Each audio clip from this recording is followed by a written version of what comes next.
Bonjour à tous, je suis Rebecca McLaughlin-Istam. Cette semaine, nous découvrons certaines des idées les plus créatives et les plus novatrices du Moyen-Orient avec des scientifiques installés aux Émirats arabes unis. Ensuite, nous partirons à la rencontre de jeunes inventeurs brillants qui espèrent un jour changer le monde grâce à leur création. Mais d'abord, pouvez-vous imaginer regarder la mer depuis les Émirats arabes unis et apercevoir au loin un gigantesque iceberg de l'Antarctique? Si cet émirati parvient à ses fins, cela pourrait un jour devenir réalité.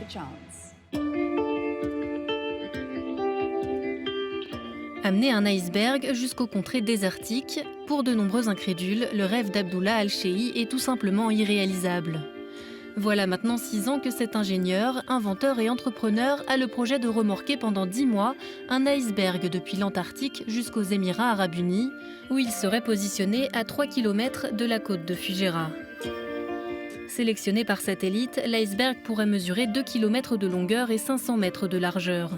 Abdullah Al-Shei explique que la glace serait ensuite collectée, mise en bouteille et vendue au même prix que l'eau traitée localement. Selon lui, ce projet pourrait apporter une solution à la pénurie d'eau dans le pays. Aujourd'hui, environ 15% de l'eau dessalée dans le monde est consommée aux Émirats arabes unis. Et si elle aboutit, cette idée pourrait avoir un impact plus large. Les Nations unies prévoient en effet un déficit de 40% des ressources en eau douce dans le monde d'ici à 2030. Et pour tester la faisabilité du projet, un petit iceberg va être transporté par remorqueur dans les mois qui viennent, en Afrique du Sud ou en Australie pour collecter son eau. Si tout se déroule comme prévu, l'iceberg plus imposant sera acheminé vers les Émirats arabes unis au cours des prochaines années. Une ceinture métallique en instance de brevet sera utilisée pour empêcher que la glace se brise. Malgré tout, on estime que l'iceberg pourrait perdre 30% de sa masse avant d'atteindre les eaux chaudes du Golfe. Al-Shei estime que le projet fournirait de l'eau potable à environ 1 million de personnes sur une période pouvant aller jusqu'à 5 ans. Il pourrait aussi engendrer des revenus supplémentaires avec l'organisation de sorties à iceberg destinées aux touristes. Abdullah, bienvenue dans Inspire Middle East. C'est un plaisir. Merci pour l'invitation. Nous savons que les icebergs sont une grande source d'eau, mais l'idée a été lancée de nombreuses fois depuis le 19e siècle avec un succès limité. Alors, qu'est-ce qui vous fait dire que ça va marcher cette fois ? De nombreuses tentatives ont été faites afin de récolter l'eau douce des icebergs. En 1975, des scientifiques français ont suggéré l'idée au prince saoudien Mohammed Al-Faisal pour la consommation saoudienne. Mais malheureusement, en 1977, pour des raisons techniques, le projet a été arrêté. Et c'est à ce moment que nous avons commencé. Les rumeurs circulent autour du prix du projet. Certains estiment qu'il coûterait entre 50 et 150 millions de dollars. Qu'en est-il réellement ? Notre projet est de faire une première tentative, soit à Perth, en Australie, soit au Cap, en Afrique du Sud. Et le coût de cet essai devrait se situer entre 60 et 80 millions de dollars. Et pour l'opération à part entière aux Émirats arabes unis, sur la côte de Fujairah, nous pensons que cela coûtera entre 100 et 150 millions de dollars. Quel impact cela aurait-il sur l'écosystème des Émirats ? On s'attend à ce que la présence de ces icebergs provoque un changement de configuration météorologique, car ce sont des corps froids qui attireront les nuages de la mer d'Arabie vers son centre. Et une fois amenés au centre, nous pensons qu'il y aura plus de pluie dans la région. Ce qui ne serait pas une mauvaise chose, mais comment répondez-vous aux écologistes qui estiment que ce n'est pas une bonne idée ? Une évaluation des effets sur l'environnement a été effectuée. Elle montre un impact minimal sur l'écosystème ainsi que sur l'environnement. C'est donc prouvé. Et par ailleurs, cette méthode est plus respectueuse de l'environnement que le dessalement de l'eau de mer. Les coûts et l'énergie liés au dessalement de l'eau de mer sont considérables. Comment pouvez-vous être sûr que votre méthode est différente et plus rentable ? Selon notre analyse, ce sera moins coûteux d'apporter des icebergs et de les utiliser pour l'eau douce que d'utiliser l'eau dessalée, parce que les usines de dessalement nécessitent d'énormes investissements. De plus, elles pompent une énorme quantité d'eau dans le Golfe, ce qui augmente fortement la salinité de l'eau de mer, tuant ainsi les poissons et la vie marine dans la mer d'Oman. Nous pensons donc qu'il serait plus économique et plus écologique d'utiliser l'eau des icebergs, non seulement aux Émirats arabes unis, mais dans le monde entier. On estime que vous perdrez environ 30% de la masse de l'iceberg pendant le transit. Ensuite, il restera dans le golfe Persique où en été les températures atteignent 40 degrés. Il risque de fondre rapidement, alors à quelle vitesse devrez-vous traiter cette eau ? Dès qu'il arrivera, nous commencerons immédiatement le processus de récolte qui devrait durer 2 à 3 mois. La vitesse de fonte est prise en considération ainsi que d'autres aspects et nous limiterons la quantité d'eau douce perdue pendant le transit. L'iceberg devrait ainsi atteindre les Émirats arabes unis pendant la saison hivernale. Par ailleurs, il y aura d'autres facteurs tels que la profondeur de l'iceberg qui pourrait atteindre les 300 mètres. Plus vous allez loin, plus l'eau est froide, ce qui limitera également la fonte.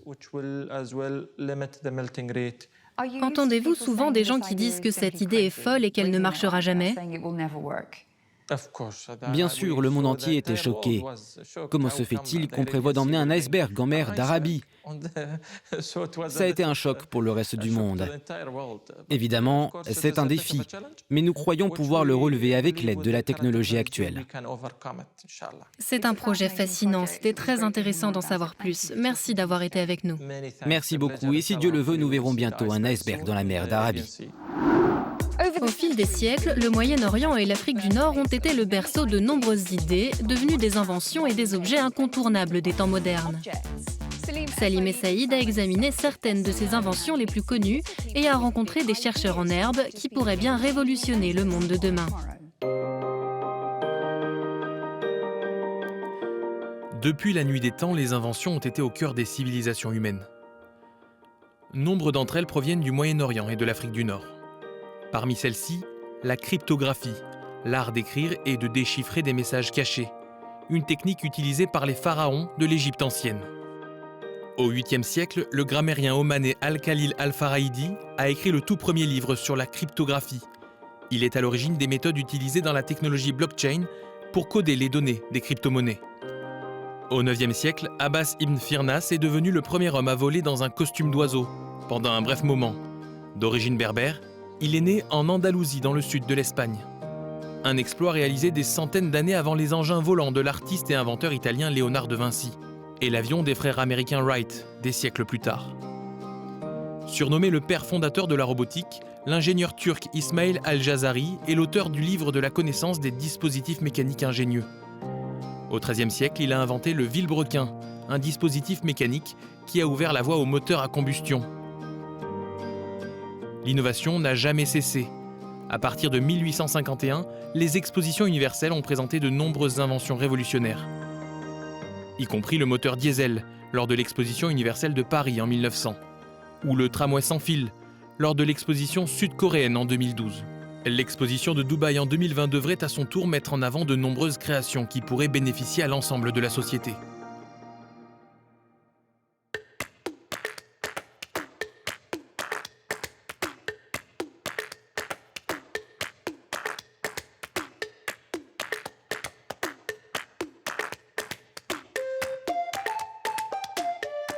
Les Émirats arabes unis investissent dans leur avenir. Lors de la Biennale des enfants de Sharjah, 3000 inventeurs en herbe de 42 nationalités ont soumis leurs idées afin de créer un prototype fonctionnel. Avec des inventions comme des chaussures qui peuvent charger complètement votre téléphone en 500 pas ou un aspirateur dans l'espace pour nettoyer la pollution mondiale, l'imagination des enfants est une chose merveilleuse. Beaucoup de ces inventions sont irréalisables, mais ce n'est pas l'objectif de la Biennale. L'idée principale est d'encourager les jeunes à sortir des sentiers battus. C'est ce qu'a fait Taïm, la gagnante de l'édition. À 16 ans, elle a inventé un nouveau sport, le tornado skate. Les participants glissent sur le sable et planent dans les airs grâce à une combinaison et des skis chargés grâce à l'énergie solaire. Ce prix encourage l'adolescente à créer davantage. Bien sûr, ce n'est pas la fin, mais le début. J'avais l'habitude de griffonner beaucoup d'inventions et ça m'a donné la chance de montrer l'une de mes préférées. On dit que la nécessité est mère de l'invention. Pour le petit Efran, 7 ans, originaire de Dubaï, c'est sa sœur de 4 ans qui l'a inspiré. Ma sœur se perd tout le temps. Il a donc créé la Panic Track Watch qui utilise la technologie GPS pour la localiser où qu'elle se trouve. Il a également ajouté des fonctionnalités de sécurité supplémentaires pour l'utilisateur. Quand vous appuyez sur le bouton, il se connecte au portable des parents et ils peuvent voir où est l'enfant et le trouver immédiatement. Parmi les autres inventions exposées à Sharjah, mentionnons un lanceur de choux de Bruxelles pour dissuader les frères et sœurs d'entrer dans une chambre sans y être invités. Une invention qui n'arrivera peut-être pas de sitôt sur le marché, mais qui sait, elle pourrait planter la graine d'une idée révolutionnaire.